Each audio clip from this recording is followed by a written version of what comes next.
Class 11 आज के video में हम लोग जो है प्रोजेक्टाइल मोशन के बारे में बात करेंगे। ठीक है, तो आप ध्यान दीजिए कि प्रोजेक्टाइल मोशन होता क्या है। अभी आप इसके पहले क्या पढ़े हैं, इसके पिछले वाले वीडियो में आपने मोशन के बारे में पढ़ा, वो लीनियर मोशन था जो ऑलरेडी आप 9th में भी पढ़ चुके थे।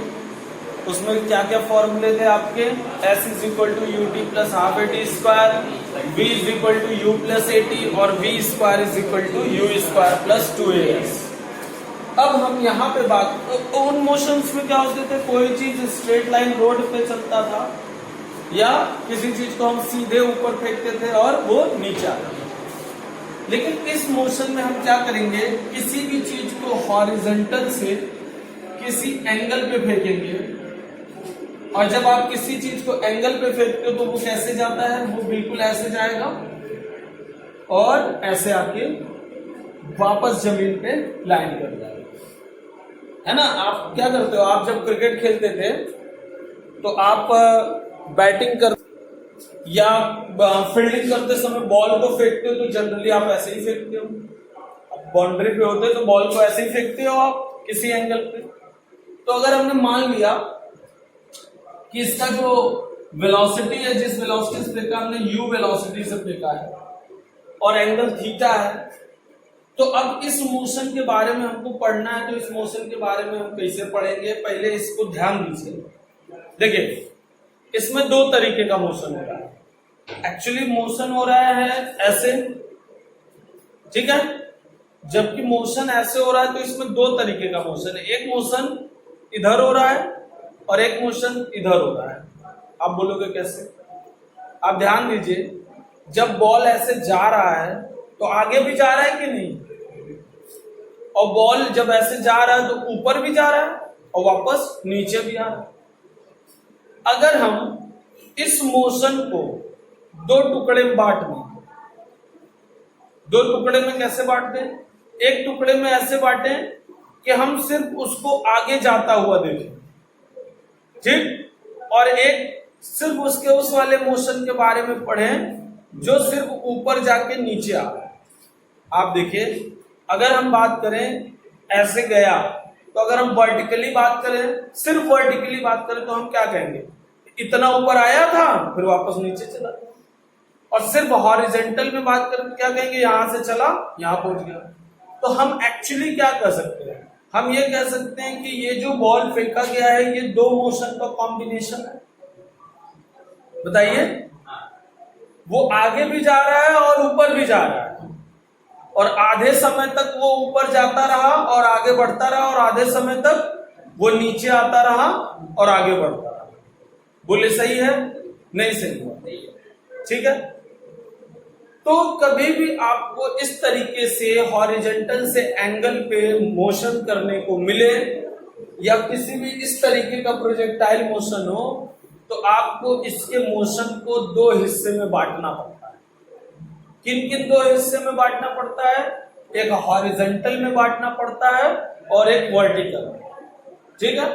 आप वेक्टर पढ़ चुके हो, यहाँ पे जो इनिशियल वेलोसिटी वेक्टर है, इस वेक्टर को हम दो हिस्से में तोड़ सकते हैं, एक हॉरिजॉन्टल में तोड़ सकते हैं और एक वर्टिकल में तोड़ सकते हैं। हॉरिजॉन्टल में तोड़ेंगे तो हमको क्या मिलेगा, u cos थीटा, और वर्टिकल में तोड़ेंगे हम तो हमको क्या मिलेगा, u sin थीटा। अब आप अगर पैराबोलिक मोशन, अगर प्रोजेक्टाइल मोशन को आप पढ़ना चाह रहे हैं तो कभी भी इसको ध्यान में रखेंगे तो सलूशन नहीं बनेगा। आपको इस मोशन को दो हिस्से में तोड़ देना है, एक हिस्सा हो जाएगा इसका हॉरिजॉन्टल मोशन और एक हिस्सा हो जाएगा इसका वर्टिकल मोशन। अब इसमें लगाने वाले जो सवाल होंगे, इसमें जो लगने वाला सवाल होगा, हम अलग अलग डील करेंगे, ठीक है, अलग अलग डील करेंगे। तो जैसे अगर आपसे पूछा जाए, बताइए ये जब ऐसे जा रहा था तो मैक्सिमम हाइट कितना गया रहा होगा, तो जब मैक्सिमम हाइट हमसे पूछा जाएगा तो हम क्या डील करेंगे, वर्टिकल मोशन। बोलिए, बात समझ में आ रही है। हम अगर पूछा जाएगा कि वो कितनी दूर जाएगा तब हम क्या करेंगे, हॉरिजॉन्टल मोशन में बात करेंगे। ठीक है, और पूछेगा कि अगर हमने इसको फेंका और वो यहां से यहां तक पहुंचने में कितना समय लगा, तो हम ये कह सकते हैं कि यहां से यहां तक आने में कितना समय लगा, या ऊपर जाके वापस यहां तक आने में कितना समय। वर्टिकल की अगर बात हम करेंगे, हॉरिजॉन्टल की नहीं वर्टिकल की बात करेंगे, तो हमने जमीन से फेंका, हवा तक गया और नीचे आ गया, है? लेकिन उसी दौरान वो आगे भी बढ़ रहा था, इसीलिए जो हमारा ऊपर जाना है वो ऊपर जाने के साथ साथ आगे भी बढ़ रहा है, ध्यान दीजिए, और ऊपर जाने के बाद फिर नीचे भी आ रहा है। एक वेक्टर उसको इधर खींच रहा है और एक वेक्टर उसको ऊपर खींच रहा है। आधे समय तक एक वेक्टर ऊपर खींचता रहा और आगे बढ़ता रहा, तो आंसर आपको ऐसे मिलता रहा। बोलिए, और जब एकदम ऊपर पहुंच गया तो अब वेक्टर नीचे हो गया, नीचे आने लगा वेलोसिटी वेक्टर, और आगे वाला अभी भी आगे। तो जो ऐसे ऊपर जा रहा था वैसे नीचे आएगा। देखिए अभी क्या हो रहा है, अभी हर जगह ये वेक्टर क्या हो रहा है, आगे बढ़ रहा है और ऊपर जा रहा है, और जब ऊपर जा चुका तो अब यहां से क्या हो रहा है, नीचे आ रहा है और आगे जा रहा है, नीचे आ रहा है और आगे जा रहा है। तो आपको रिजल्टेंट वेक्टर हर जगह ऐसे मिल रहा है। बात समझ में आई कि नहीं समझ में आई? वेक्टर पढ़े थे आप, ध्यान है आपको? तो अब हम यहाँ पे बात करेंगे कि ये मोशन एक्चुअली कितने देर तक हुआ। तो मैं आपसे कहूंगा कि आपको पता है, जब हम वर्टिकल मोशन के बारे में पढ़ रहे थे, किसी चीज को ऊपर जाने में जितना समय लगता है उतना ही नीचे आने में समय लगता है। तो मैं इस मोशन का खाली वर्टिकल वाला बात कर लूं, मैं कहूंगा कि मैक्सिमम हाइट पे जाने में लगा समय उसी का 2 गुना समय लगेगा। बोलिए, मैं पूरे मोशन की बात करूं कि कितना समय लगा, या मैं इसके किसी एक हिस्से की बात करूं, मैं कहूं वर्टिकली उसको ऊपर जाके नीचे आने में जितना समय लगा उतने ही समय में वो यहां पहुंच गया और उतने ही समय में पूरा ये मोशन हो गया। बोले मेरी बात आप समझ पा रहे हैं कि नहीं समझ? क्लियर हुआ ना? तो मैं अभी क्या करूंगा, मुझे अगर बताना है कि बताइए यहां से लेके यहां तक आने में कितना समय लगा, तो मैं कहूंगा उतना ही समय लगा जितना इसको यहां से यहां आने में लगा, और उतना ही समय लगा जितना उसको ऊपर से नीचे आने में लगा। ठीक है, तो मैं कहूंगा मैक्सिमम हाइट पर पहुंचने में लगा समय का 2 गुना। बोला बताइए, क्योंकि मैक्सिमम हाइट पे जाने में लगा समय और फिर वापस आने में लगा समय, इन दोनों को मिला देंगे तो टोटल समय हमको आ जाएगा। तो मैक्सिमम हाइट पे जाने में कितना समय लगेगा, हम कहेंगे मैक्सिमम हाइट पे वर्टिकल डायरेक्शन में वेलोसिटी 0 हो जाएगी। बोलिए, तो हम बोलेंगे हम इसके पहले किस एक्सिस को ट्रीट करेंगे, वाई वाले। ठीक है, तो हम कहेंगे वाई एक्सिस में at maximum height v y is equal to 0, final velocity 0 हो जाएगी वाई वाली। बताइए, और यू वाई क्या हो जाएगा, यू साइन थीटा। बताइए, एक्सेलरेशन क्या होता है, ए वाई माइनस जी। बताइए, क्लियर है मामला? अब हम फार्मूला लगा देंगे, v y is equal to u y plus a y into t. सब वाई वाला लगा रहे हैं, तो v y 0 at maximum height, u y आपका हो गया u sine theta minus g t. क्यों माइनस जी लिखा, क्योंकि ऊपर जाने को आप पॉजिटिव लिख रहे हो, तो ग्रेविटी हमेशा नीचे है, एक्सेलरेशन हमेशा नीचे, इसलिए माइनस लिखा। तो टी इज इक्वल टू आ गया यू साइन थीटा अपॉन जी। बताइए, तो ये लगा जाने में समय और आने में भी इतना ही समय लगेगा। तो पूरा टाइम टी को टाइम ऑफ फ्लाइट भी बोलते हैं, टाइम ऑफ फ्लाइट भी बोलते हैं, इज इक्वल टू 2t। जाने में लगा समय और आने में लगा समय, तो आपको हो गया 2u sine theta upon g. यानी अगर आपको u पता है और थीटा पता है, तो आप बता सकते हो कितने देर तक ये मोशन होगा। बताइए, जैसे आपको u पता है 20 मीटर पर सेकेंड और थीटा पता है 45 डिग्री, तो बस आप यहाँ लिखोगे 2 गुणे 20 गुणे साइन 45 अपॉन जी, आपको टोटल टाइम पता चलेगा। बात समझे कि नहीं? तो आपको फार्मूला पता रहेगा तो आप डायरेक्ट निकाल लीजिएगा, फार्मूला नहीं पता रहेगा तो आप स्टेप वाइज निकालिएगा, कोई दिक्कत बताइए। अच्छा, अब टोटल इतना ही टाइम चल रहा है ना, बताइए, तो ये दूरी कितनी हो जाएगी?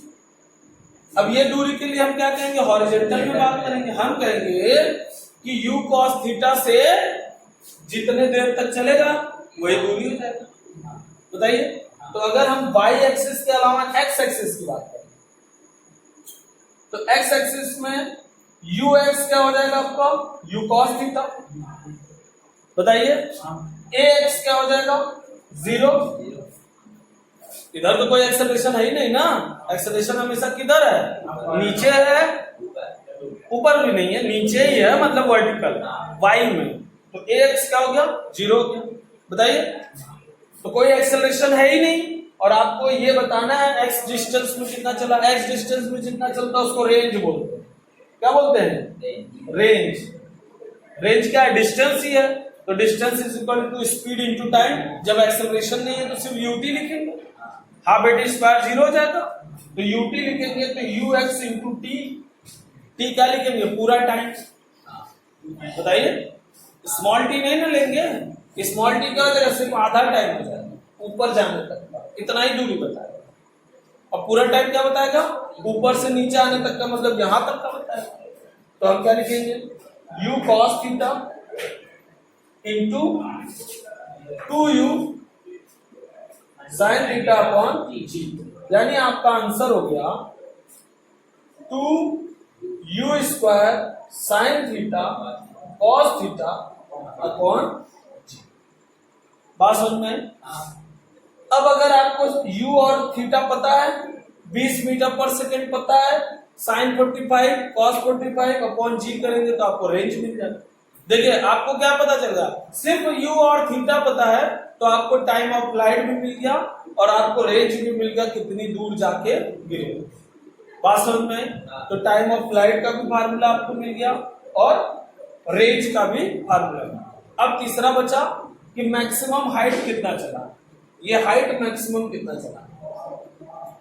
तो मैक्सिमम हाइट के लिए हम फिर से y में आ जाएंगे, मैक्सिमम हाइट के लिए फिर से y में आ जाएंगे। मैक्सिमम हाइट पे v0 हो जाता है। बताइए, तो कौन सा फॉर्मूला लगाते हैं, v square u square 2as।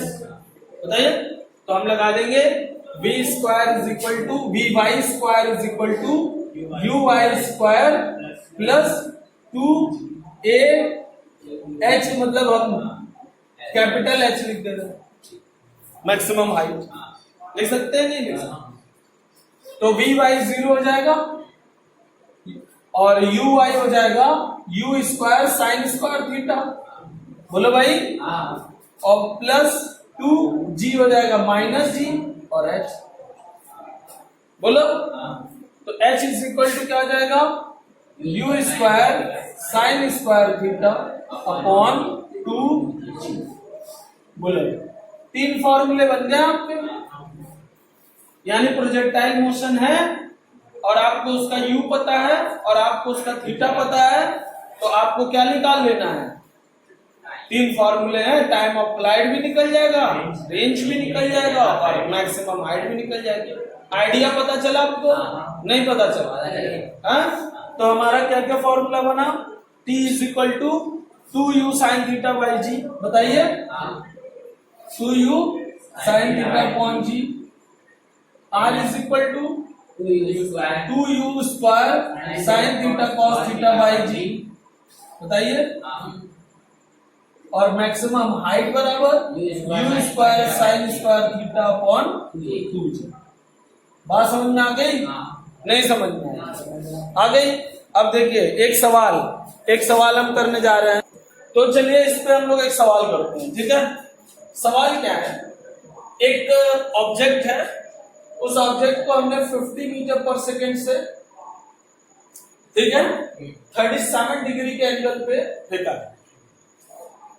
कितने एंगल पे? 37 डिग्री के एंगल पे फेंका है 50 मीटर पर सेकंड से। तो आपको रेंज बताना है, टाइम ऑफ फ्लाइट बताना है, मैक्सिमम हाइट बताना है। तो रेंज के लिए आप क्या लिखेंगे? फार्मूला देखिए, 2u स्क्वायर 50 का square sine theta cos theta. तो sine cos 37 degree sine 37 degree, एक की वैल्यू हो जाएगी 4/5, एक की वैल्यू हो जाएगी 3/5, सही है ना? अपॉन जी। तो सॉल्व कर लेंगे, नहीं सॉल्व कर लेंगे? बताइए, इजी है बिल्कुल। फिर टाइम ऑफ फ्लाइट के लिए 2u हो गया 50 साइन 37 डिग्री अपॉन जी 9.8। ये हो गया टाइम ऑफ फ्लाइट, सेकंड में आ जाएगा। मैक्सिमम हाइट आपका क्या हो जाएगा? u स्क्वायर 50 का square sine square 37 degree upon 9.2। ये हो जाएगा आपका मैक्सिमम। 2g है, 2g है, तो 2 × 9.2, ये हो गया आपका मैक्सिमम हाइट। तो इस तरीके से आप इजिली प्रोजेक्टाइल मोशन में हाइट, रेंज और टाइम ऑफ फ्लाइट निकाल सकते हैं। ठीक है, अब देखिए एक चीज और देखिए, जैसे आपको पूछ दिया जाए कि हमने जो है किसी चीज को 20 मीटर पर सेकंड से फेंका है 40 डिग्री के एंगल पे, 50 डिग्री के एंगल पे, 45 डिग्री किसी एंगल पे फेंका है, तो वो बोल दिया कि बताइए जब वो 5 मीटर की ऊंचाई पे था तो बताइए वो x में कितना आगे गया था। ऐसे जा रहा है ना, तो हमने कहा जब 5 मीटर की ऊंचाई पे तो बताओ वो हॉरिजेंटल में था। तो 5 मीटर की ऊंचाई पे 2 जगह होगा हॉरिजेंटल, 5 मीटर यहाँ भी है, यहाँ भी होगा, और 5 मीटर यहाँ भी होगा। जैसे देखिए, जैसे 5 मीटर की हाइट ये भी है और ये भी तो है, तो यहाँ पे भी आपको मिलेगा x और यहाँ पे भी मिलेगा आपको x। अगर सवाल कोई ऐसा पूछ दे कि बताइए जब हमने ऑब्जेक्ट को फेंका वो 5 मीटर की हाइट पे था तो वो कितनी दूरी तय कर चुका था, तो आपको ये आंसर भी बताना पड़ेगा और ये आंसर। ठीक है, तो ऐसे आंसर्स के लिए क्या करते हैं, देखिए प्रोजेक्टाइल मोशन का इक्वेशन निकालते हैं। प्रोजेक्टाइल मोशन के इक्वेशन में x भी रहेगा, y भी रहेगा, तो हम x पुट कर देंगे तो हमको y मिल जाएगा, और y पुट कर देंगे तो x मिल जाएगा। अब देखिए, हमने कहा मान लीजिए हमारा ऑब्जेक्ट यहां है और इस पॉइंट को हमने मान लिया x, y, यानी x एक्सिस पे कितना चला है x दूरी और y एक्सिस पे कितना चला है y दूरी। बोलिए, तो y x एक्सिस पे जो दूरी चला है x बराबर हो जाएगा u × t बस, और तो हाफ ए टी स्क्वायर होगा नहीं। क्यों नहीं होगा? क्योंकि x एक्सिस में कोई एक्सेलरेशन नहीं है, तो आप लिखोगे u cos थीटा × t। बात समझ गए नहीं समझ गए? x वाला लिखोगे ना वेलोसिटी। y एक्सिस में कितना चला है t टाइम, y = ut, तो u sin theta × t minus half g t square. बोलो समझ आया नहीं आया? आ गया। y वाले का स्पीड क्या है? u sin थीटा है, और एक्सेलरेशन क्या है? -g है। तो t टाइम में क्योंकि यहां पहुंचा है तो x को भी पहुंचने में t ही टाइम लगा और y को भी पहुंचने में t ही टाइम लगा, टाइम तो अलग हो नहीं सकता। बोलो भाई, तो x को चलने में लगा u cos थीटा × t और y को चलने में लगा u sin theta × t minus half g t square. तो अगर हम कहें यहां से t बराबर तो x upon u cos theta. बोलो भाई, अगर उस t की वैल्यू में यहां रखते तो u sin theta × x upon u cos theta minus half g x square upon u square cos square. तो y = u से u कट गया, sin theta upon cos theta हो गया tan थीटा, तो मिल गया x tan theta minus half g x square upon u square cos square theta. ये हो गया हमारा प्रोजेक्टाइल मोशन का इक्वेशन। यानी अगर हमको पता है कि कोई चीज 20 मीटर पर सेकेंड से 45 डिग्री पे चल रहा है, तो हमको u पता है 20 और थीटा पता है 45 डिग्री, खाली सिर्फ क्या नहीं पता है, x और y। तो हमको अगर x की वैल्यू पता है तो हम y बता सकते हैं, और y की वैल्यू पता है तो x बता सकते हैं। अब x में देखो क्वाड्रेटिक है ना, तो y की वैल्यू पता रहेगी तो x की दो वैल्यू आएगी, क्वाड्रेटिक है तो y की वैल्यू पता है तो x की दो वैल्यू आएगी ना, एक ये वाली वैल्यू आएगी और एक ये वाली वैल्यू आएगी। तो ये हो गया प्रोजेक्टाइल मोशन का क्वेश्चन, जो कि एक कौन सा इक्वेशन है, क्वाड्रेटिक इक्वेशन। x की पावर 2 फिर x, तो x की पावर 2 और x होता है तो क्या हो जाता है, क्वाड्रेटिक पॉलिनोमियल, और इक्वेशन होती है तो क्वाड्रेटिक इक्वेशन। क्लियर हुआ कि नहीं? तो क्वाड्रेटिक इक्वेशन में x की कितनी वैल्यूज आती हैं, दो वैल्यूज, मैक्सिमम दो वैल्यूज, मिनिमम कोई भी नहीं, और एक वैल्यू भी हो सकती है। क्वाड्रेटिक पढ़े हैं ना? ठीक है, तो ये रहा आपका प्रोजेक्टाइल मोशन। अब हम जो है नेक्स्ट वीडियो में इससे रिलेटेड क्या करेंगे, एग्जांपल्स और क्वेश्चन।